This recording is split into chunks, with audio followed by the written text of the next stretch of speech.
దాన్ని ప్రజల్లోకి తీసుకెళ్లాలా, డబ్బులు లేకుండా రాజకీయం ఏ విధంగా చేయాలా, డబ్బులు పెట్టి ఓట్లు కొంటుంటే డబ్బులు తీసుకుని ఓట్లు వేసే వాళ్ళని కూడా బయటకు తీసి జనాల ముందు నిల్చోబెట్టే బాధ్యత రాజకీయ రంగంలో ఉన్న ప్రతి ఒక్క నాయకుడికి ఉంది ఈరోజు. ఓకే, మీరు అన్నది ఓకే.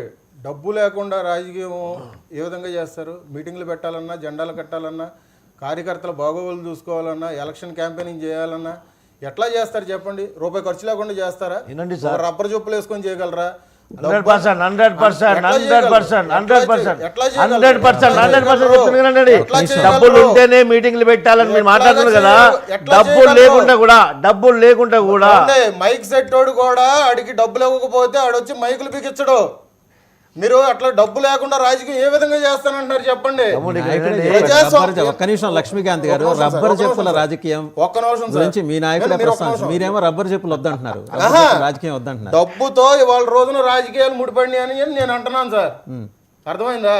డబ్బుతో సామాన్య కార్యకర్తను నిలబెట్టాలన్నా ఇవాళ రోజున ఖచ్చితంగా రాజకీయాలకి డబ్బు అవసరం.